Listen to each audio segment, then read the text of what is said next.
Olá, alunos, tudo bem com vocês? Hoje nós vamos para mais uma aula de ciências e nós vamos estudar dois capítulos do livro. Nós vamos estudar o capítulo 2 e o capítulo 3. Ambos os capítulos falam sobre luz, então nós vamos falar um pouquinho sobre esse assunto hoje. A página que nós vamos estudar é a partir da página 62, tudo bem? Então vamos lá. Capítulo 2, a luz. A luz é uma forma de energia que conseguimos perceber por meio da visão. Então, nós falamos na última aula sobre os sentidos e usando a visão nós conseguimos perceber a luz. É ela que nos permite enxergar os objetos à nossa volta. Por exemplo, ao entrar em um quarto escuro, não conseguimos enxergar nada ou quase nada, mas se acendermos a luz, poderemos ver o que existe nesse espaço. A luz se move a partir da fonte que a gerou, em linha reta. Em algumas situações, como na da foto ao lado, é possível observar feixes de luz em linha reta. A luz se move com grande velocidade. Até hoje, não encontraram nada que se mova mais rápido que a luz.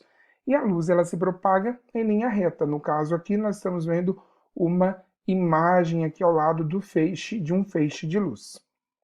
Bom, pensando no que nós conversamos, vamos fazer o exercício 1. Mônica fez um experimento para testar o movimento da luz usando tubos ocos de plástico. Observe as figuras. Então, nós temos aqui na figura A, ela colocou os tubos, colocou uma lanterna e depois ela colocou tubos em outras posições, não é? Tortos assim, né? Dobrados, com curvas, e também colocou a lanterna. A pergunta é: em qual situação a luz da lanterna será projetada na parede? E por que que vai acontecer isso? Então, pense um pouquinho no que nós acabamos de ler na página acima para responder esse exercício. Tudo bem?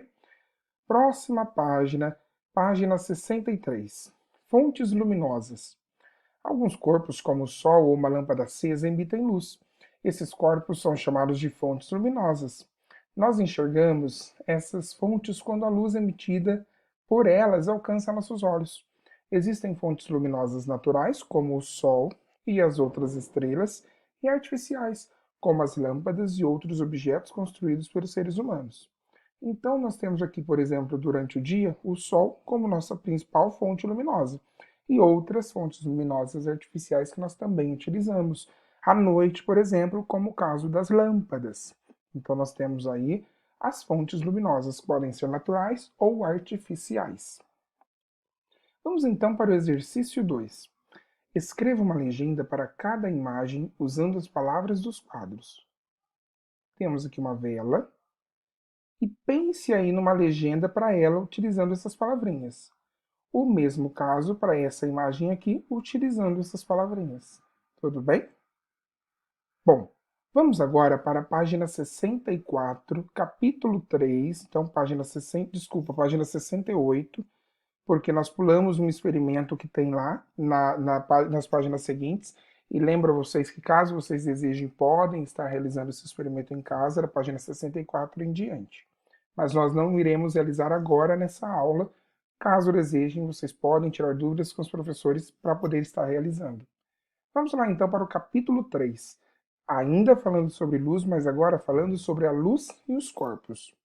Os corpos podem ser classificados em transparentes, opacos e translúcidos, de acordo com a quantidade de luz que passa através deles. Os corpos transparentes permitem a passagem de luz sem espalhá-la. Por isso é possível observar com nitidez os objetos que estão atrás dele. O vidro do para-brisa de um automóvel, por exemplo, ele é transparente.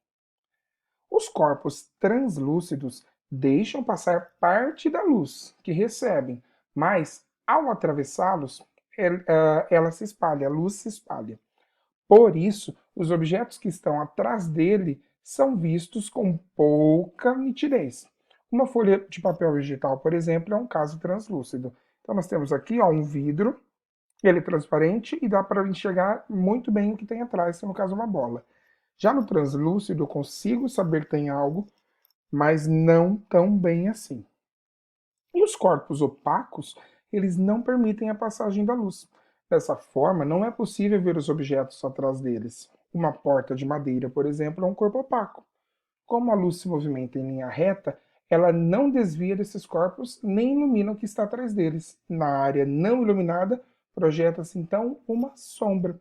Então, olha só que no caso, no opaco, eu não consigo saber o que tem atrás. Então, nós vimos aí que nós temos aí alguns tipos, né, de corpos. Nós temos os transparentes, que permitem a passagem da luz através deles. Os translúcidos, que permitem mais a luz se propague, então ela se mistura, então eu não consigo enxergar nitidamente. E nós temos os opacos, que eu não consigo enxergar. Bom, continuando aqui, temos então uma informação que diz que quando a luz encontra corpos opacos como guarda-sóis, sombras são projetadas. A sombra está sempre do lado oposto à fonte luminosa. Então, se eu tenho uma luz de um lado, a sombra vai se projetar do outro lado. Tudo bem? Vamos para a próxima página, página 69, exercício 1.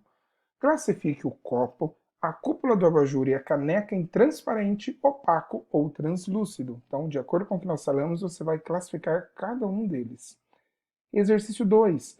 Complete as lacunas do texto com as palavras do quadro. Então, nós temos aqui um texto, você vai utilizar essas palavrinhas, ler o texto e encaixar exatamente aqui. Tudo bem? Bom, por hoje é só. Encerramos então aqui na página 69. Em caso de dúvidas, é só chamar chamar o seu professor, a sua professora, para te auxiliar na dúvida. Um abraço, tchau, tchau.